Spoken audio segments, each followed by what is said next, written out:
Ernakulam ചെല്ലാനത്ത് തീരദേശവാസികളുടെ road ഉപരോധം തുടങ്ങി. Tetrapod കടൽ ഭിത്തി ആവശ്യപ്പെട്ടാണ് സമരസമിതിയുടെ നേതൃത്വത്തിൽ റോഡ് ഉപരോധം നടക്കുന്നത്. ശ്യാംപ്രസാദ് ഉത്തമൻ ചേരുന്നു വിവരങ്ങളുമായി. Shyamprasad, good morning. രാവിലെ തന്നെ ഉപരോധം ആരംഭിച്ചോ?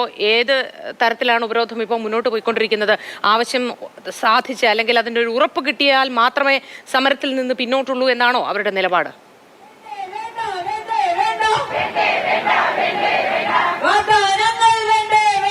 തീർച്ചയായിട്ടും, അതായത് ചെല്ലാനത്തെ തീരദേശവാസികളുടെ ദുരിതമാണ്, അവർ കാലങ്ങളായിട്ട് അനുഭവിക്കുന്ന ഒരു പ്രശ്നമാണ്. ഇക്കഴിഞ്ഞ ഈ കടലേറ്റത്തിലും വലിയ തോതിൽ അവർക്ക് നാശനഷ്ടങ്ങൾ ഉണ്ടായി, വീടുകൾ നഷ്ടപ്പെടുന്ന അവസ്ഥയുണ്ടായി. ഈ ഒരു സാഹചര്യത്തിലാണ് ഈ ചെല്ലാനത്തെ ജനത ഈ റോഡ് ഉപരോധിച്ചുകൊണ്ട് ഒരു സമരത്തിലേക്ക്, അത് ജനകീയ സമിതിയുടെ നേതൃത്വത്തിൽ ഒരു സമരത്തിലേക്ക് കടന്നത്. ചെല്ലാനം കൊച്ചി ജനകീയ സമിതിയാണ് ഇത്തരത്തിലൊരു സമരവുമായി ഇപ്പോൾ രംഗത്തെത്തിയിരിക്കുന്നത്. രാവിലെ 6 മുതൽ റോഡ് ഉപരോധിച്ചാണ് ഈ സമരം തുടങ്ങുന്നതിന് കൃത്യമായ ഒരു ശാശ്വതമായ ഒരു പരിഹാരം അധികാരികളിൽ നിന്ന് മറുപടി ഉണ്ടാകണം എന്ന ഒരു കാര്യം തന്നെയാണ് അവർ വ്യക്തമാക്കുന്നത്. എന്തായാലും ഈ കഴിഞ്ഞ ഈ കടൽക്കയറ്റവുമായി ബന്ധപ്പെട്ടുകൊണ്ട് തന്നെ വലിയ തോതിൽ നാശനഷ്ടങ്ങളാണ് ഈ പ്രദേശത്ത് അടക്കം ഉണ്ടായത്. ഈ കടലാക്രമണം മൂലം നിരവധി വീടുകൾ ഇവിടെ തന്നെ നഷ്ടപ്പെടുന്ന ഒരു സാഹചര്യം ഉണ്ടായി. 5 വർഷം മുമ്പ് ഈ വീട് കടലെടുത്ത് പോയവരോട് പണ്ട് എവിടെയാണ് വീടിരുന്നതെന്ന് ചോദിച്ചാൽ അവർക്ക് കടലിന്റെ കിലോമീറ്റർ ദൂരം നീട്ടിക്കാണിക്കേണ്ടി വരും. കാരണം ഓരോ വർഷം ചെല്ലും തോറും ഈ കടല് ഈ കരയിലേക്ക് അടുക്കുകയാണ്. അങ്ങനെ അവരുടെ വീടുകൾ നഷ്ടപ്പെടുന്ന സ്ഥിതിവിശേഷങ്ങളും മറ്റുമൊക്കെ ഉണ്ടാകുന്ന സാഹചര്യമാണ് ഈ പ്രദേശമടക്കം ഉള്ളത്.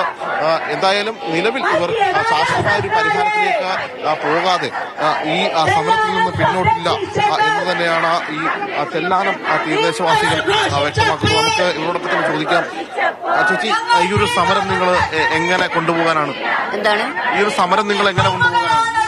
അങ്ങനെ ഞങ്ങള് 1700 എത്രയാ സമരം നിങ്ങൾ എങ്ങനെ കൊണ്ടുപോകും? ഞങ്ങള് വൈകുന്നേരം പാട് 5 മണി തുടങ്ങി 7 മണി വരെ സമരപ്പന്തലിരിക്കണം. ഒരുപാട് ബുദ്ധിമുട്ടുണ്ട് ഞങ്ങൾക്ക് ഈ കടൽ കാരണം. ഞങ്ങൾ ഒരുപാട് പേരെ സംഘടിപ്പിച്ചിട്ടാണെങ്കിലും കുറച്ച് പേരാണെങ്കിലും അതിൽ പങ്കെടുത്ത് ഞങ്ങൾ ജീവിതം ഞങ്ങൾ അങ്ങനെ തന്നെ തീർക്കാൻ തീരുമാനിച്ചിരിക്കുകയാണ്. ഞങ്ങളുടെ മരണം അങ്ങനെയാണെങ്കിൽ അങ്ങനെ. പക്ഷെ ഞങ്ങൾ കടൽ ഭിത്തി വരാതെ ഒരു കാരണമില്ല. ഈ കുറച്ച് കടൽ കയറി കഴിയുമ്പോൾ കുറച്ച് ദിവസം കഴിയുമ്പോൾ ചാക്കും മണ്ണൊക്കെ തന്നിട്ട് ഒരു രക്ഷയില്ല. വണ്ണപ്പം ചുട്ട് കളിക്കണ പോലെ ഇപ്പോൾ കടൽ വന്നു കഴിഞ്ഞു. അതുകൊണ്ട് ഞങ്ങൾക്ക് അതിനൊരു പരിഹാരം, ഞങ്ങൾക്ക് പുലിമുട്ട് കടൽ ഭിത്തി എന്തെങ്കിലും വന്ന് ഞങ്ങളെ സംരക്ഷിക്കുക തന്നെ വേണം. ഞങ്ങൾക്ക് പറ്റൂല ഇനി ജീവിക്കാൻ ആ കടൽ തീരത്ത് കിടക്കും. പ്രാവശ്യം ഉണ്ടായ ഒരു കടലേറ്റത്തിൽ ഏകദേശം എത്രത്തോളം വീടുകൾക്ക് നാശനഷ്ടം ഉണ്ടായി? ഒരുപാട് വീട്, ഞങ്ങളുടെ റോഡ് വരെയുള്ള വീട് മുങ്ങിപ്പോയി. അതായത് കടൽ കയറുമ്പോൾ ഞങ്ങൾക്കൊക്കെ അടിയായിരിക്കും. പക്ഷെ ഇപ്പുറത്ത് കിടക്കണവരൊക്കെ വെള്ളത്തിൽ മുങ്ങിയാ കിടക്കണത്. ഞങ്ങൾക്ക് ഗ്ലാസ്, ഞങ്ങളുടെ ജനലൊക്കെ എല്ലാം നഷ്ടപ്പെട്ട് ഫർണിച്ചർ സാധനങ്ങളെല്ലാം പുറത്ത് വലിച്ചെറിഞ്ഞിട്ടേക്കണേണ്. അതെല്ലാം ഞങ്ങൾ ധരിച്ച് ജീവിച്ചു പോകണം. ഞങ്ങൾക്ക് ഒരുപാട് ബുദ്ധിമുട്ടുണ്ട്. എന്ത് ചെയ്യണം? ഞങ്ങൾക്ക് ഒന്നെങ്കിൽ സർക്കാർ എന്തെങ്കിലും ചെയ്ത് തന്നേ പറ്റുള്ളൂ. കുറച്ച് നാൾ കഴിയുമ്പോൾ കുറച്ച് കിറ്റും കടലയും പരിപ്പും പയറും തന്നിട്ടൊന്നും ഒരു കാര്യമില്ല. തിന്ന് മരിക്കാനല്ല. ഞങ്ങൾക്ക് ഒരു ശാശ്വത പരിഹാരം. ഞങ്ങൾക്ക് ഇനി ഭാവി തലമുറ കിടക്കണം. ഞങ്ങളുടെ പിള്ളേരൊക്കെ എന്ത് ചെയ്യും? പ്രസവിച്ച് കിടക്കണ മക്കളെ മുതൽ അവിടെ കിടപ്പുണ്ട്. ഒന്നുമല്ലാതെ ഞങ്ങൾക്ക് വൃദ്ധമന്ദിരം അടുത്താണ്. അതിന് 10-35 വയസ്സന്മാരും വയസ്സുകളുമാണ് കിടക്കണം. അതുങ്ങളെയൊക്കെ ഞങ്ങൾ കട്ടിലിന്റെ പുറത്ത് കയറ്റി വെച്ച ഭക്ഷണം കൊടുത്ത് ഇരിക്കണം. ഇപ്പോഴും അവിടെ വെള്ളം കയറി കിടക്കണേണ്. അത്രയും ബുദ്ധിമുട്ടുണ്ട് ഞങ്ങൾക്ക്. എന്തായാലും അവർ പറയുന്നത് അവർക്ക് ജീവിച്ച മണ്ണിൽ, അതായത് അവർ ജനിച്ച മണ്ണിൽ തന്നെ അവർക്ക് അന്തിയുറങ്ങണം. അതുകൊണ്ട് തന്നെ ഇവിടെ ഈ ഒരു മണ്ണിൽ അവർക്ക് ശാശ്വതമായ രീതിയിൽ ജീവിക്കാനുള്ള ഒരു സാഹചര്യം ഒരുക്കണം. തീർച്ചയായിട്ടും ശ്യാംപ്രസാദ് ഉത്തമൻ, അവർക്ക് ശാശ്വതമായ ഒരു പരിഹാരമാണ് ആവശ്യം.